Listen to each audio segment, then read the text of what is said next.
Hello everyone, కొంతమంది manufacturing industry start చేస్తారు, products అనేది ఎక్స్పోర్ట్ చేస్తారు. ఈ ఆన్లైన్ ఆర్ ఆఫ్లైన్ అంటే సూపర్ మార్కెట్లో కానీ అంటే ఫ్లిప్కార్ట్, అమెజాన్లో కానీ వాళ్ళ ప్రొడక్ట్స్ ఓన్ బ్రాండ్ మీద సేల్ చేస్తూ ఉంటారు. ముఖ్యంగా మనం ఈ బిజినెస్ రిజిస్ట్రేషన్తో పాటు మన ప్రొడక్ట్కి మనం మ్యానుఫ్యాక్చరింగ్ చేసేటప్పుడే ఆ ప్రొడక్ట్ మీద ఒక బార్ కోడ్ అనేది మనం ప్రింట్ చేయాల్సి ఉంటుంది. ఈ బార్ కోడ్ వచ్చేసి ప్రొడక్ట్ వెయిట్ని బట్టి, నెక్స్ట్ టైప్ని బట్టి అండ్ వేరియంట్ని బట్టి బార్ కోడ్ అనేది మనం డిఫరెంట్గా తీసుకోవడం జరుగుతుంది. సో ఈచ్ అండ్ ఎవ్రీ ప్రోడక్ట్కి మనం బార్ కోడ్ తీసుకోవడం జరుగుతుంది. అది క్వాంటిటీ ఎంత ఉన్నా కానీ same wait, same product, same category ఉంటే ఒకటే బార్ కోడ్ అన్నిటికీ పనిచేస్తుంది. సో వేరియంట్ మారినా, వెయిట్ మారినా, మొత్తం మారినా కానీ మనం డిఫరెంట్ బార్ కోడ్ తీసుకోవడం జరుగుతుంది. సో కొంతమంది తెలియక ఆన్లైన్లో ఫేక్ బార్ కోడ్స్ తీసుకోవడం జరుగుతుంది.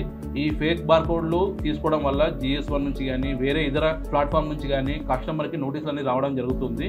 సో ఇలా నోటీసు వచ్చినప్పుడు డిపార్ట్మెంట్ నుంచి వాళ్ళు మనకి లీగల్ అథారిటీ నుంచి పెనాల్టీ అనేది కూడా ఇవ్వడం జరుగుతుంది. 20,000 సంథింగ్, 30,000, 40,000 అట్లా ఉండడం జరుగుతుంది.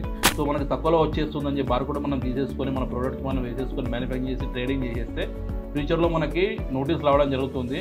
సో లీగల్గా ఇష్యూస్ మనకు రావద్దు అనుకుంటే మనం రిజిస్టర్డ్ బార్ కోడ్లు మనం తీసుకుంటేనే మన ప్రోడక్ట్ అనేది ముందుకెళ్తుంది, మన బిజినెస్ కూడా ఈజీగా గ్రోత్ అవుతుంది. సో ఫేక్ బార్ కోడ్ని అవాయిడ్ చేయండి. 8-9 సిరీస్ 13-digit బార్ కోడ్లు మాత్రమే తీసుకుంటేనే మన బిజినెస్ అనేది ఎక్స్పాన్షన్ అవుతుంది. మనం అన్నింటిలో ఫ్లిప్కార్ట్, అమెజాన్లో మనం వ్యాలిడ్గా ఉంటాము. సో ఇలా మనం all over world bar code registration చేయడం జరుగుతుంది.